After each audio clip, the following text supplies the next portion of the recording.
ഭരണഘടനാ നിർമ്മാണ സമിതിയുടെയും നിയമനിർമ്മാണ ചരിത്രത്തിന്റെയും ധാർമ്മികതയെയും സഹിഷ്ണുതയെയും ചവറ്റുകുട്ടയിലെറിഞ്ഞ് വന്ദേമാതരത്തെ സിംഹാസനത്തിൽ കുടിയിരുത്തിയിരിക്കുന്നു കേന്ദ്ര സർക്കാർ. വന്ദേമാതരം ചൊല്ലാതിരിക്കുന്നതിനെ കുറ്റകരമാക്കാൻ കഴിയില്ല എന്ന മുൻപത്തെ സുപ്രീം കോടതി വിധിയെ മറികടക്കാൻ പുതിയ നിയമവും നിർമ്മിച്ചിരിക്കുന്നു ഇക്കൂട്ടർ. മദ്രസകളിൽ വന്ദേമാതരം ആലപിച്ചാൽ ആകാശമൊന്നും ഇടിഞ്ഞു വീഴില്ലെന്ന് കൽക്കട്ട ഹൈക്കോടതി പറയുന്നു. ഇന്ത്യക്ക് സ്വാതന്ത്ര്യം കിട്ടിയ ശേഷം ആദ്യമായി ഒരു സ്വാതന്ത്ര്യ ദിനത്തിൽ വന്ദേമാതരം പൂർണ്ണ രൂപത്തിൽ ചെങ്കോട്ടയിൽ മുഴങ്ങിയിരിക്കുന്നു.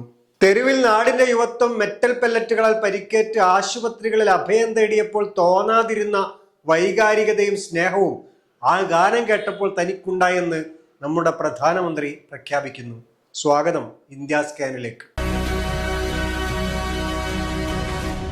താനെയിലും വിശാഖപട്ടണത്തിലെയും ഡാറ്റാ സെന്ററുകൾക്കെതിരെ പ്രദേശവാസികളുടെ പ്രതിഷേധം ശക്തമാവുന്ന വാർത്തയാണ് ഇന്ത്യ സ്കാൻ ആദ്യമായി വിശകലനം ചെയ്യുന്നത്. ഇന്റർനെറ്റ് വഴി ഡാറ്റ സംഭരിക്കാനും കമ്പ്യൂട്ടിംഗ് സേവനങ്ങൾ നൽകാനും ഡിജിറ്റൽ സേവനങ്ങൾ പ്രവർത്തിപ്പിക്കാനും ആവശ്യമായ സെർവറുകളും മറ്റ് സാങ്കേതിക സംവിധാനങ്ങളുമുള്ള കേന്ദ്രത്തെയാണ് പൊതുവെ ഡാറ്റാ സെന്റർ എന്ന് പറയുന്നത്. താനെയിൽ ലക്ഷ്യമിട്ടിരിക്കുന്ന ആമസോണിന്റെ ഡാറ്റാ സെന്ററിന്റെ പ്രധാന ലക്ഷ്യം ക്ലൗഡ് കമ്പ്യൂട്ടിംഗ് പ്രവർത്തനങ്ങൾക്ക് ആവശ്യമായ സൗകര്യങ്ങൾ ഒരുക്കുക, കൃത്രിമ ബുദ്ധിയുമായി ബന്ധപ്പെട്ട പ്രവർത്തനങ്ങൾക്ക് പിന്തുണ നൽകുക, ഇന്ത്യയിലെ പ്രാദേശിക ഡാറ്റ സംഭരിക്കുക, കൂടാതെ മുംബൈ മെട്രോപൊളിറ്റൻ മേഖലയിലെ സ്ഥാപനങ്ങളുടെയും ഉപഭോക്താക്കളുടെയും വർദ്ധിച്ചു വരുന്ന ഡിജിറ്റൽ ആവശ്യങ്ങൾ നിറവേറ്റുക എന്നതാണ്. ആമസോണിന്റെ ഡാറ്റാ കേന്ദ്രങ്ങൾ പരിസ്ഥിതിയെയും പ്രകൃതി വിഭവങ്ങളെയും പ്രദേശത്തെ സാമൂഹിക ജീവിതത്തെയും സാരമായി ബാധിക്കുമെന്ന് പറഞ്ഞാണ് ജനങ്ങൾ പ്രതിഷേധം ശക്തമാക്കിയിരിക്കുന്നത്. തങ്ങൾ ഇത്തരം വികസന പ്രവർത്തനങ്ങൾക്കെതിരല്ലെന്നും ജനങ്ങളുടെ ജീവിതത്തെ ബാധിക്കുന്ന പ്രശ്നങ്ങൾ പരിഹരിക്കാതെയുള്ള പ്രവൃത്തികളെയാണ് തങ്ങൾ എതിർക്കുന്നത് എന്നും ഇവർ വ്യക്തമാക്കുന്നുണ്ട്. നിർമ്മിത ബുദ്ധിയുടെ അടിസ്ഥാന സൗകര്യങ്ങൾക്കായുള്ള കേന്ദ്രമായും അതുമായി ബന്ധപ്പെട്ട ഡാറ്റകളുടെ കേന്ദ്രമായും രാജ്യത്തെ മാറ്റാം എന്ന വാഗ്ദാനം ലോകത്തെ കമ്പനികൾക്ക് പ്രധാനമന്ത്രി കഴിഞ്ഞ ഫെബ്രുവരിയിൽ നൽകിയിരുന്നു. AI ഉച്ചകോടിയിൽ വെച്ചായിരുന്നു മോദിയുടെ ആ പ്രഖ്യാപനം. വിദേശ ക്ലൗഡ് സർവീസ് ഏജൻസികൾക്കായി കഴിഞ്ഞ ബജറ്റിൽ നികുതി ഇളവും പ്രഖ്യാപിച്ചു. 2047 വരെയാണ് നികുതി ഇളവ് പ്രഖ്യാപിച്ചത്. ഇതിനനുബന്ധമായി നിരവധി സംസ്ഥാനങ്ങൾ പദ്ധതിയോട് ഐക്യദാർഢ്യം പ്രഖ്യാപിച്ച് നയങ്ങൾ നടപ്പിലാക്കാൻ മുൻകൈയെടുക്കുകയുണ്ടായി. ഡാറ്റാ സെന്ററുകളെ അവശ്യ സേവന വിഭാഗത്തിൽപ്പെടുന്ന ഒന്നായി സർക്കാർ പ്രഖ്യാപിച്ചിട്ടുണ്ടെന്ന് മനസ്സിലായതോടെയാണ് ജനങ്ങൾ ഇതിനെതിരെ തിരിയാൻ തുടങ്ങിയതെന്ന് വാർത്തകൾ സൂചിപ്പിക്കുന്നു. അവശ്യ സർവീസായി പ്രഖ്യാപിക്കുന്ന പക്ഷം നാട്ടിലെ വിഭവങ്ങൾ കിട്ടുന്നതിൽ ഇവർക്ക് മുൻഗണന ലഭിക്കും. വെള്ളവും വൈദ്യുതിയും എല്ലാം എല്ലാവർക്കും മുടങ്ങിയാലും ഇവർക്ക് മുടങ്ങാൻ സാധ്യതയില്ല. മാത്രമല്ല, അവയുടെ വിതരണത്തിൽ ദൗർലഭ്യമുണ്ടാകുന്ന പക്ഷം അവശ്യ സേവന മേഖലയ്ക്കാവും മുൻഗണന ലഭിക്കുക എന്നതും ജനങ്ങളെ ആശങ്കപ്പെടുത്തുന്നുണ്ട്. ഡാറ്റാ സെന്ററുകളെ തണുപ്പിക്കാനുള്ള ഉപകരണങ്ങൾ പ്രവർത്തിക്കുന്നതോടെ പ്രദേശത്ത് ചൂട് കൂടുമെന്നും ജനം ഭയക്കുന്നു. പ്രസ്തുത ഉപകരണങ്ങൾ പുറന്തള്ളുന്ന താപം നിയന്ത്രിക്കാനാവില്ലെന്നാണ് ഇവർ പറയുന്നത്. അവയുടെ ശബ്ദമാവട്ടെ മറ്റൊരു പ്രധാന പ്രശ്നമായി മാറും. വീടുകളും സ്കൂളുകളും എല്ലാമുള്ള മേഖലകളിൽ ഇത്തരം കേന്ദ്രങ്ങൾ വരുന്നതോടെ പ്രശ്നത്തിന്റെ ഗൗരവം വർദ്ധിക്കുകയും ചെയ്യും. കുടിവെള്ളത്തിന്റെ കാര്യത്തിൽ ജനങ്ങൾ ഭയപ്പെടേണ്ടതില്ല എന്ന് താനെ മുനിസിപ്പൽ കോർപ്പറേഷൻ പറയുന്നുണ്ടെങ്കിലും ജനം അത് വിശ്വസിച്ച മട്ടില്ല. 12 ദശലക്ഷം ലിറ്റർ സംസ്കരിച്ച മലിനജലമാണത്രേ കമ്പനിക്ക് വേണ്ടി വരിക. ഇതിനുള്ള സൗകര്യം മുനിസിപ്പാലിറ്റിക്ക് നിലവിലുണ്ടെന്നാണ് കണക്ക് പറയുന്നത്.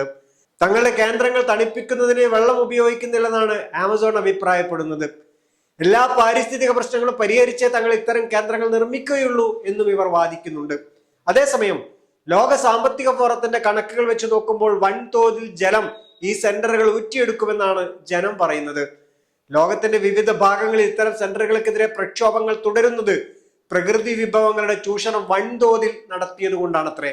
ഡാറ്റാ സെന്ററുകൾ നിലനിൽക്കുന്ന സ്ഥലങ്ങളിൽ വൻ കാലാവസ്ഥാ വ്യതിയാനം ഉണ്ടാവുന്നു എന്ന റിപ്പോർട്ടുകളും പ്രതിഷേധക്കാർ ചൂണ്ടിക്കാണിക്കുന്നുണ്ട്. ജർമ്മനി കേന്ദ്രീകരിച്ച് പ്രവർത്തിക്കുന്ന ആൽഗരിതം വാച്ച് എന്ന സംഘടന ഡാറ്റാ സെന്ററുകൾ ഉണ്ടാക്കുന്ന പ്രശ്നങ്ങളെ കൃത്യമായി പഠിച്ചു മനസ്സിലാക്കുകയും അവയ്ക്കെതിരെ എങ്ങനെയാണ് പ്രതിഷേധം സംഘടിപ്പിക്കേണ്ടത് എന്ന് നിർവചിക്കുകയും ചെയ്തിട്ടുണ്ട്. ലോകത്തിന്റെ വിവിധ രാജ്യങ്ങളിൽ ഇത്തരം പ്രതിഷേധങ്ങൾ ശക്തിപ്പെടുമ്പോൾ അതിനെ പരസ്പരം യോജിപ്പിക്കാനും ഇവർ പണിയെടുക്കുന്നുണ്ട്. പ്രതിഷേധങ്ങളെ തുടർന്ന് ലോകത്തിന്റെ വിവിധ ഭാഗങ്ങളിൽ ഇത്തരം നിരവധി പദ്ധതികളാണ് പൂട്ടിപ്പോവുകയോ ക്യാൻസൽ ആവുകയോ ചെയ്തതെന്ന് രേഖകൾ സൂചിപ്പിക്കുന്നു. 1.34 ലക്ഷം കോടി രൂപയുടെ പദ്ധതിയാണ് അമേരിക്കയിലെ അരിസോണയിൽ ജനകീയ പ്രതിഷേധത്തെ തുടർന്ന് പിൻവലിക്കേണ്ടി വന്നത്. ന്യൂയോർക്കിൽ പുതിയ ഡാറ്റാ സെന്ററുകൾ തുറക്കുന്നത് താൽക്കാലികമായി നിർത്തിവെക്കുന്നതായി ഗവർണർ പ്രഖ്യാപിച്ചിരുന്നു. താനെയിൽ നിലവിൽ പ്രക്ഷോഭം നടക്കുന്നത് വേക്കപ്പ് താനേക്കർ എന്ന പേരിലാണ്. പ്രദേശത്ത് പകുതിയിലധികം ആളുകൾ ജീവിക്കുന്നത് ടാങ്കർ വെള്ളത്തിൽ പ്രതീക്ഷ അർപ്പിച്ചാണ്. അത്തരമൊരു മേഖലയിൽ ഡാറ്റാ സെന്റർ തുടങ്ങുന്നത് എത്രമാത്രം ദോഷകരമായിരിക്കുമെന്നാണ് പ്രതിഷേധക്കാർ ആശങ്കപ്പെടുന്നത്. 58 ഏക്കറോളം വരുന്ന സ്ഥലത്താണ് താനെയിൽ ആമസോണിന്റെ ഡാറ്റാ സെന്റർ വരുന്നത്. 422 മെഗാവാട്ടുള്ള സെന്റർ ആയിരിക്കും അത്. ഇതിന്റെ ബാക്ക് പവറിനായി 193 ഡീസൽ ജനറേറ്ററുകൾ സ്ഥാപിക്കാനും പദ്ധതിയുണ്ടത്രേ. വിശാഖപട്ടണത്ത് ഗൂഗിൾ അദാനി കൂട്ടുകെട്ടിലുള്ള AI ഡാറ്റാ സെന്റർ ആണ് വരുന്നത്. 3 പ്രദേശങ്ങളിലായി 480 ഏക്കറിലായാണ് ഈ പദ്ധതി. വൻതോതിൽ ഭൂമി കൈക്കലാക്കുന്നു എന്നതും പാരിസ്ഥിതിക പ്രശ്നങ്ങളുമാണ് ഇവിടെ ജനങ്ങൾ ഉയർത്തുന്നത്. മിക്കവാറും ഭൂമി ദളിത് സമൂഹത്തിൻ്റെതായിരുന്നുവെന്നും അവരിൽ പലർക്കും വാഗ്ദാനം ചെയ്ത നഷ്ടപരിഹാരം കിട്ടിയില്ലെന്നും പരാതിയുണ്ട്.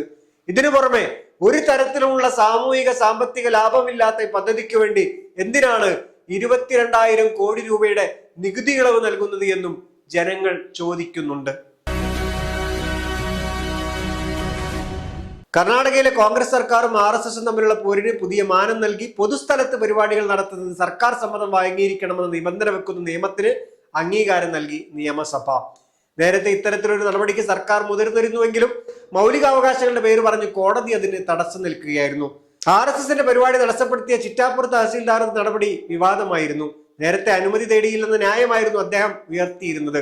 നിലവിൽ രജിസ്റ്റർ ചെയ്ത സംഘടനകൾക്ക് മാത്രമേ സർക്കാർ ഭൂമി പരിപാടികൾക്കായി നൽകൂ എന്നാണ് നിലപാട്. ഇത് RSSന്റെ പരിപാടികൾ തടയാനാണെന്നാണ് പൊതുവെ വിലയിരുത്തപ്പെടുന്നത്. ജനങ്ങളുടെ കൂട്ടായ്മയാണ് തങ്ങൾ എന്ന വാദത്തിൽ നികുതിയുടെ കാര്യത്തിലും കോടതി നടപടികളിൽ നിന്നും RSS പലപ്പോഴും രക്ഷപ്പെട്ടിട്ടുണ്ട്. അതുകൂടി മുന്നിൽ കണ്ടുകൊണ്ടാണ് സർക്കാർ ഇടപെടലെന്നാണ് വിശ്വസിക്കപ്പെടുന്നത്. ഇന്നത്തെ ഇന്ത്യ സ്കാൻ ഇവിടെ പൂർണ്ണമാകുന്നു. അടുത്ത ആഴ്ച വീണ്ടും കാണാമെന്ന പ്രതീക്ഷയോടെ നന്ദി.